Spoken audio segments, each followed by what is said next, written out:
in lane 6, and they're just about to get underway, and they're taking the first few strokes, getting away cleanly, getting away strong, laying those first few, getting that train up and moving as these big, strong gentlemen across these 8s is going to be exciting to see who can get that early lead and who can capitalize on it and keep that momentum going into the middle of the race. Absolutely. And look at the start from Yale, an absolute screamer in that Yale boat, just ripping out of the blocks, seeing if they can't pace the higher seated crews off to their left, the crews from Harvard, Princeton, and Syracuse.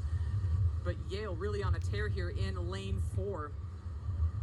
Yeah, exactly. Like we said, I mean, ranking doesn't mean much until you get on that grand final. Everyone starts in the same place, and it's what you make of it. Who can put their bow ball out fastest and who can go for it the hardest. But coming through this first pit, it seems like Princeton actually got away pretty cleanly. They are rowing very well, but there's nothing in it between Princeton, Yale, and Harvard.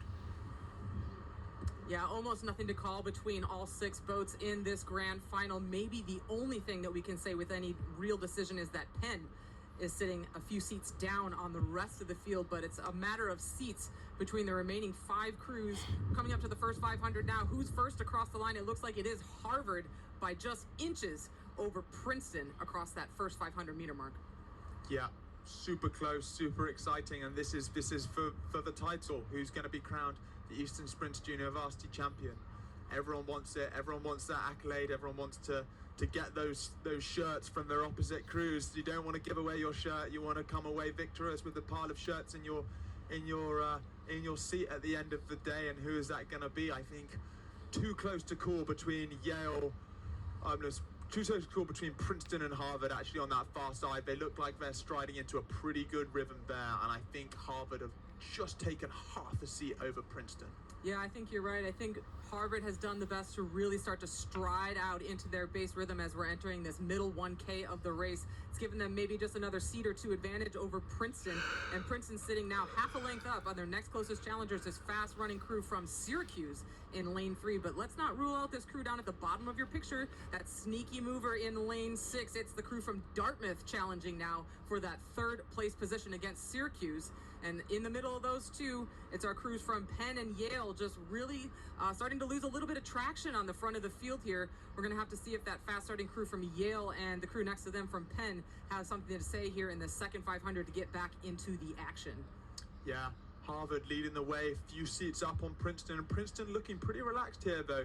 They're looking calm, they're looking collected, and they're just having that nice hang off it in the middle of the boat. You can see really working together, pushing the legs down.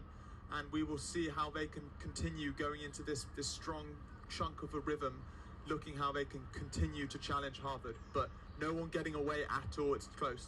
Well, from that last shot that we had from the side, it did look like Dartmouth had just launched a huge move as we came across that last buoy line and started to move more solidly into that bronze medal position over the crew from Syracuse. I'm not sure if we're going to be able to get that shot back so that we have a better sense of the margins coming through this critical middle section of the race. But when we left it, it was, again, yes, Harvard out in front, leading Princeton. Does Princeton have an answer in that silver medal position? There we go. Yeah, I think you're right. Dartmouth are really getting it on. They're turning it on to this far side, and they're saying, look, I want part of this action. This is my day, and it's happening. I mean, I think it's going to be close. I think Harvard are trying to push away. They're trying to snap that cord with Princeton, but Princeton are not letting it happen. Yeah, Princeton's hanging tough in there with lots of overlap between themselves and Harvard, but the contact between Princeton and the rest of the field is just starting to slip away. Does Dartmouth just have a sliver of overlap at this stage as Dartmouth continues to move strongly against Syracuse down at the bottom of your picture? Dartmouth just on the move there, a couple seats advantage now for the big green over the orange men in the center of your screen. Hanging tough in lanes 4 and 5, the crews from Yale and Penn as well, also just not going away, holding on to that half a boat length margin in those 2 lanes. Yeah, I think it's going to be close, and I think Princeton are trying to challenge that Harvard crew. But at the moment, Harvard are staying strong. But the battle for the 3rd place is not clear at all. I think Dartmouth on that far side looking really, really strong. But Syracuse are staying in there in that battle. all overlapping. Syracuse, Yale, Pennsylvania, and Dartmouth. It's all happening. It's all happening in that middle of the park. But as we speak, Harvard continue to slip away. They continue to crack on, and I think they really want it. They're going to show how they're that leading crew, how they've been a leading crew all year, and they get to hold this rank coming into first, coming into this final stage of the Eastern Sprints. They've broken a little bit of clear water over Princeton. Princeton have broken a little bit of clear water over Dartmouth, but it's very close between Dartmouth and Syracuse. And I think I could not call it coming into this final stage. There's two crews in between them, Yale and Pennsylvania. They're not letting up either, but it's going to be between Syracuse and Dartmouth for that third place. I think Syracuse have made a bit of a push. They're getting excited on that far side, and hopefully they're going to keep going. Yep, and that's the end of the race.